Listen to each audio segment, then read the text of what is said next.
अरे हो जाएगी यार। क्या प्रोग्राम रखा गया आज? आप सभी पत्रकार भाइयों का बंधुओं का मेरा सबका हार्दिक अभिनंदन करता हूँ भारतीय जनता युवा मोर्चा की ओर से। अभी आपको ज्ञात होगा हमारा मोदी जी के 9 साल होने पर, केंद्र सरकार के 9 साल होने पर हमारे भारतीय जनता पार्टी के द्वारा एक महासंपर्क अभियान चलाया जा रहा है। उस महासंपर्क अभियान के तहत पूरी पार्टी और पूरी पार्टी के सभी मोर्चे इस कार्यक्रम में सबको जिम्मेदारियां दी गई हैं। परसों हमारे आदरणीय युवा मोर्चा के प्रदेश अध्यक्ष हिमांशु जी ने एक प्रेस कॉन्फ्रेंस की थी। उस प्रेस कॉन्फ्रेंस में हमारे युवा मोर्चा के सारे कार्यक्रम बताए थे। तो मैं आज की जो ये प्रेस कॉन्फ्रेंस, इसका मुख्य उद्देश्य है हमारे जो महासंपर्क अभियान में जो भारतीय जनता युवा मोर्चा के द्वारा जो कार्यक्रम किए जाने उनके बारे में आपको विस्तृत जानकारी देना चाहता हूँ। उसमें हमारा सबसे आपका नाम और पद बताना। मैं युवा मोर्चा का जिला अध्यक्ष हूँ, भारतीय जनता युवा मोर्चा का जिला सभी माधोपुर का। और जो सबसे पहला कार्यक्रम इसमें होगा वह लाभार्थी संवाद का होगा। जिन केंद्र सरकार के 9 वर्ष में उनकी योजनाओं का जिन लाभार्थियों को लाभ मिला है उनसे हमें संवाद करने का कार्यक्रम रखा गया है, उसकी वीडियो बनाने का कार्यक्रम रखा गया है। और उस लाभार्थी संवाद को हमें सरल ऐप पर अपलोड करना है। उसके बाद में लाभार्थी सम्मेलन है, बुद्धिजीवी प्रकोष्ठ का सम्मेलन है, वो सब पार्टी के कार्यक्रम है। पार्टी जिस प्रकार भी युवा मोर्चा को आदेशित करेगी, युवा मोर्चा पार्टी के आदेश के साथ कार्य करेगा, आदरणीय जिला अध्यक्ष जी के आदेश के साथ कार्य करेगा। उसके बाद हमारा आगामी 10 जून को परसों भगवती पैलेस में नव मतदाता सम्मेलन है दोपहर में। नव मतदाता सम्मेलन में हमने हजारों नव मतदाताओं का रजिस्ट्रेशन किया था, उनका पंजीकरण किया था। उसमें नव मतदाताओं को बुलाकर उनका अभिनंदन कार्यक्रम करने का हमारा कार्यक्रम है 10 तारीख को भगवती पैलेस में। तीसरा हमारा जो कार्यक्रम है, जो सबसे प्रमुख कार्यक्रम है, वह बाइक रैली का है। भारतीय जनता पार्टी के माधोपुर जिले में 17 मंडल हैं। 17 मंडलों में हमारी भारतीय जनता युवा मोर्चा के द्वारा एक बाइक रैली निकाली जानी। वह बाइक रैली प्रत्येक मंडल में निकाली जाएगी। प्रत्येक मंडल के विकास तीर्थ, जो केंद्र सरकार के जो विकास की योजनाएं हैं और धार्मिक स्थलों पर उसका ठहराव होगा। पूरे मंडलों में जो ग्राम पंचायतें पड़ेंगी, जो वार्ड पड़ेंगे, वहां जाकर हम कार्यकर्ताओं से, लाभार्थियों से संवाद करेंगे। और इस बाइक रैली का जो मुख्य उद्देश्य होगा, वह मोदी जी के 9 वर्ष के शासनकाल के 9 वर्ष के सुशासन के जो योजनाएं हैं जिनसे आम आदमी को लाभ हुआ है, उनको आम आदमी तक पहुँचाकर और आम आदमी तक उनकी सूचना पहुंचाकर और इस पार्टी के कार्यक्रम को महत्व देने का रहेगा। बाइक रैली के समय और टाइम क्या है? बाइक रैली 10 से 20 जून के बीच में रहेगी और लगातार 6 दिन चलेगी। उसका अभी डेट निश्चित हम 1-2 दिन में जिला अध्यक्ष के साथ बैठ के कर लेंगे। 6 दिन हमारा रहेगा 10 से 20 जून के बीच में। अभी हमारा कार्यक्रम शायद 15 से 20 जून के बीच में रहेगा, 15 तारीख से लेकर 20 तक। उसका समय सुबह 4-5 घंटे, 3-4 घंटे और शाम को भी 4-5 घंटे। दोपहर में शायद बाइकें कार्यकर्ता चला नहीं पाएंगे और लोग बाग से बैठ कर दोपहर में हम वहीं बैठकर बात करेंगे। बाइक रैली के दौरान जाने वाले कार्यकर्ता रात्रि विश्राम भी वहीं करेंगे जहां पर वह बाइक रैली अंतिम उसके पड़ाव पर। हमारा चौथा जो कार्यक्रम है वह एक ऑनलाइन क्विज कार्यक्रम है। हम जिले के लगभग 10 विद्यालय, कोचिंग कॉलेज, छात्रावास, ऐसे 10 या 15 संस्थानों के साथ मिलकर के एक ऑनलाइन क्विज कार्यक्रम चलाना चाहते हैं।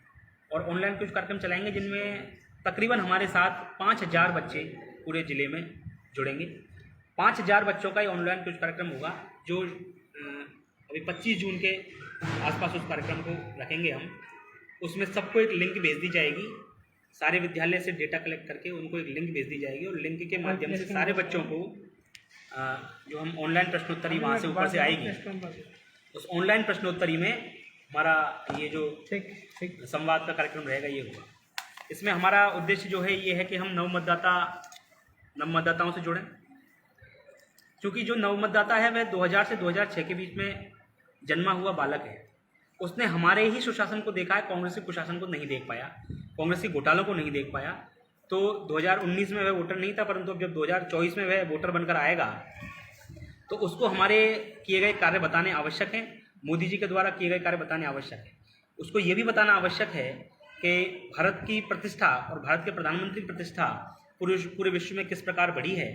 जिस प्रकार से पपुआ न्यू गिनी का राष्ट्रपति हमारे भारत के प्रधानमंत्री के चरण स्पर्श करके उनका अभिनंदन करता है, अमेरिका का राष्ट्रपति उनसे ऑटोग्राफ मांगता है और ऑस्ट्रेलिया का राष्ट्रपति पूरे सभागार में खड़े होकर मोदी इज़ द बॉस के नाम से हम संबोधित करता है, इससे भारत की प्रतिष्ठा और भारत के गौरव का ज्ञान शायद पूरे विश्व को हो गया है।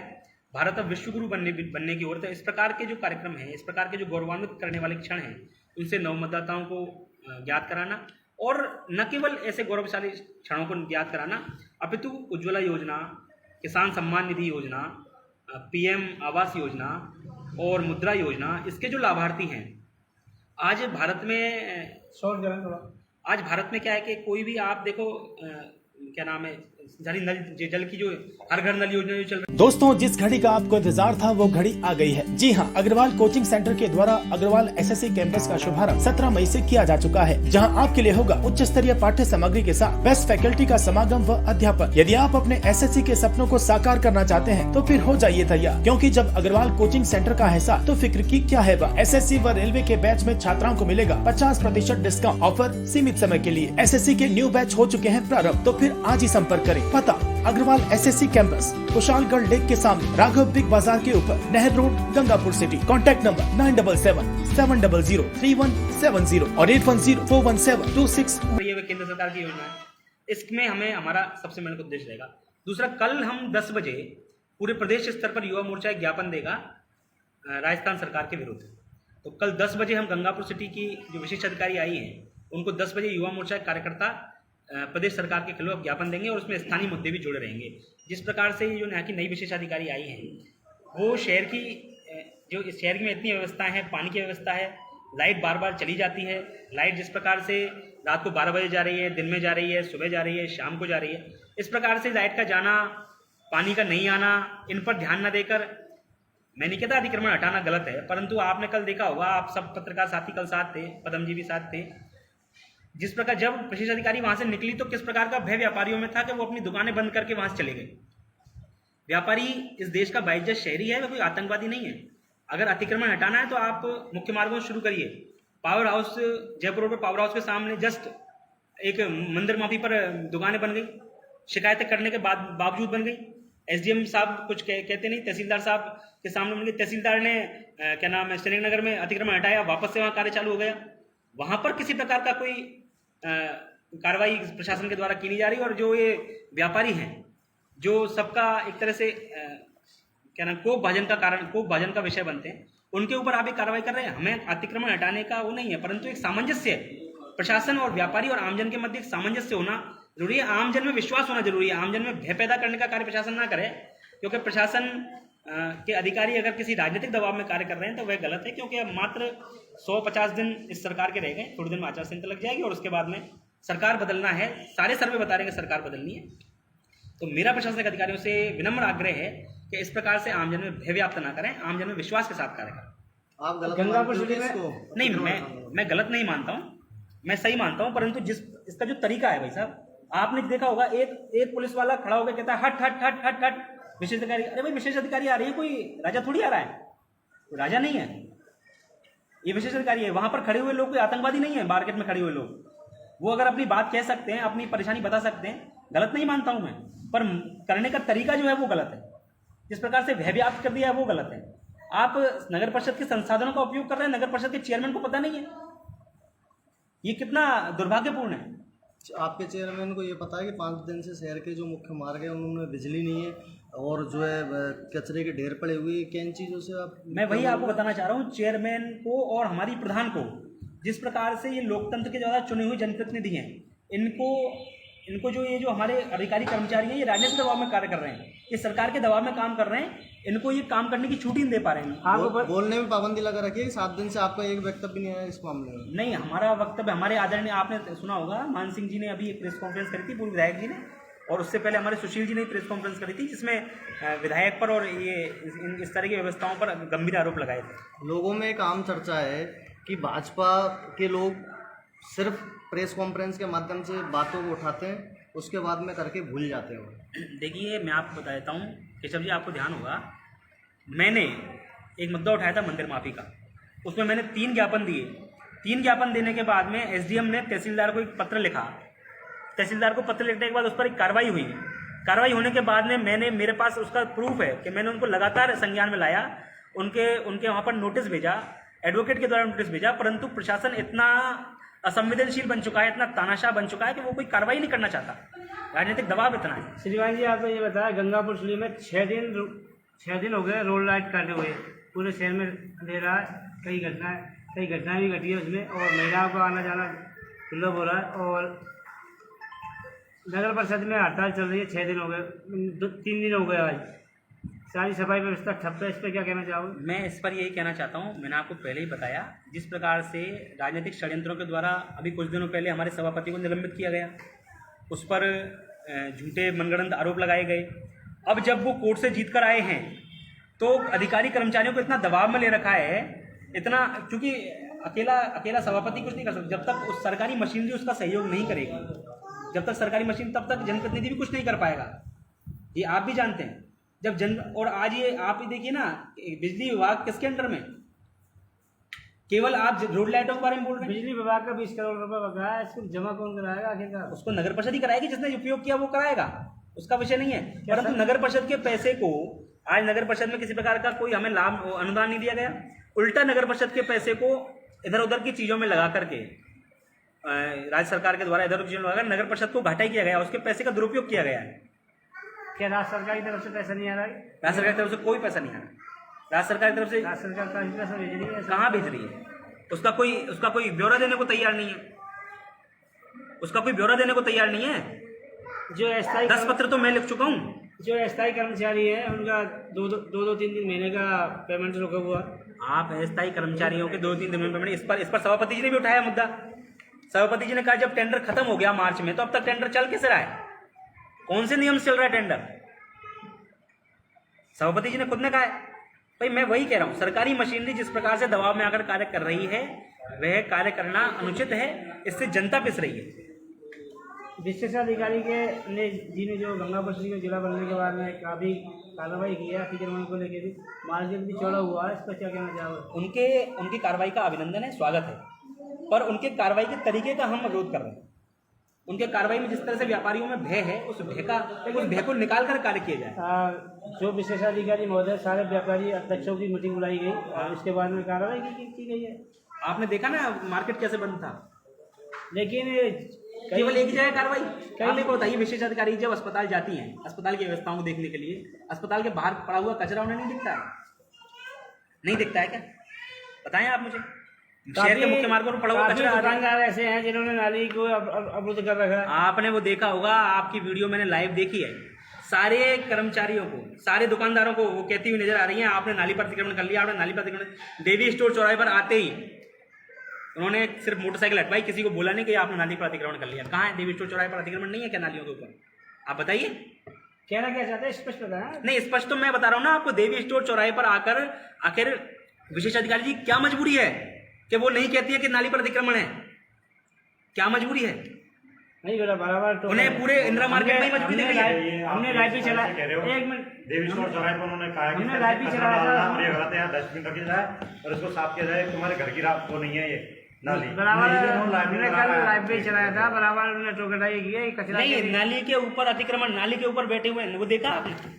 आप मेरे को बोल रहे हैं पूरे मार्केट में, पूरे मार्केट में लाइव चलाया वो। क्या मैडम उनका टोकटाई कर रही है सारे कर्मचारियों को? टोका टाकी कर रही है तो कार्रवाई करें ना, हम स्वागत करेंगे।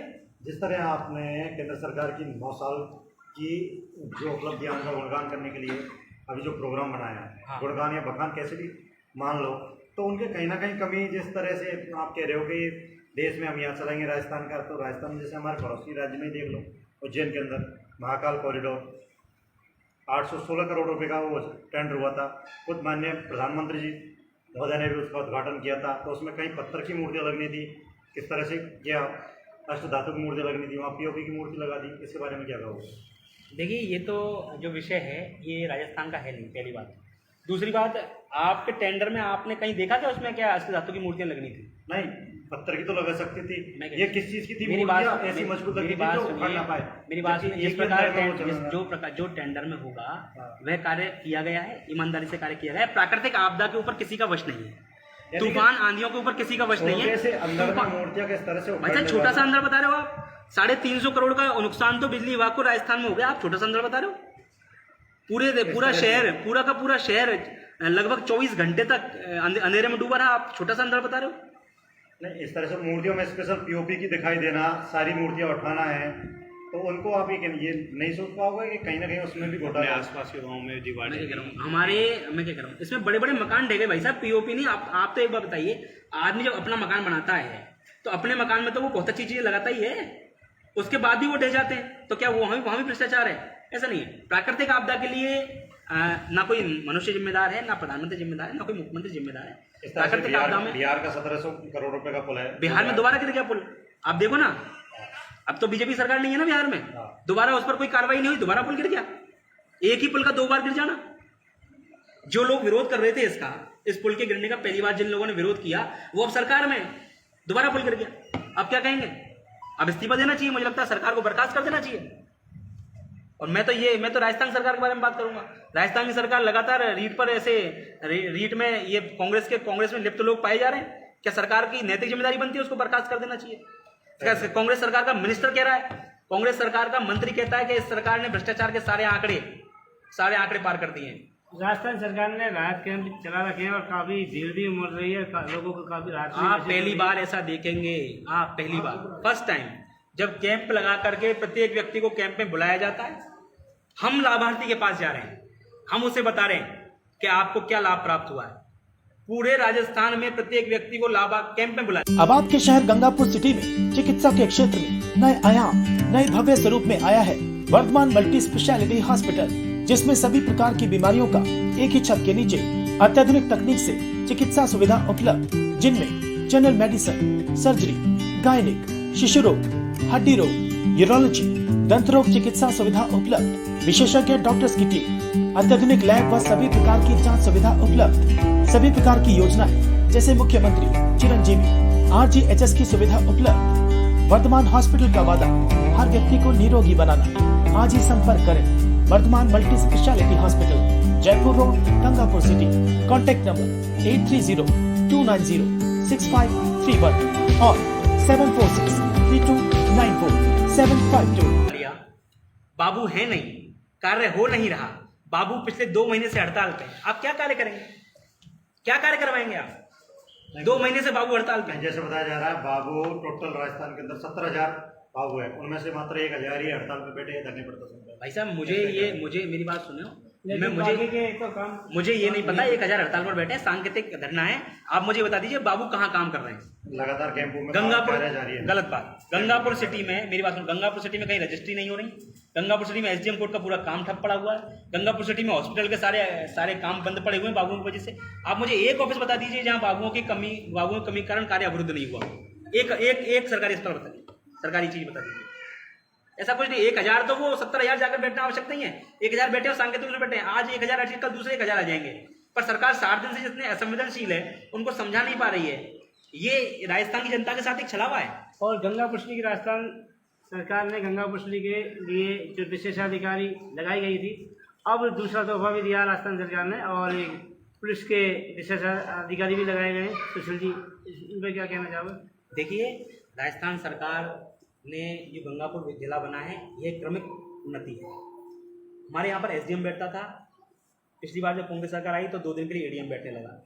जब हमारी सरकार आई तो हमने 7 दिन के लिए ADM बैठाना शुरू किया, जब पूर्व विधायक मान सिंह वसुंधरा जी सरकार में।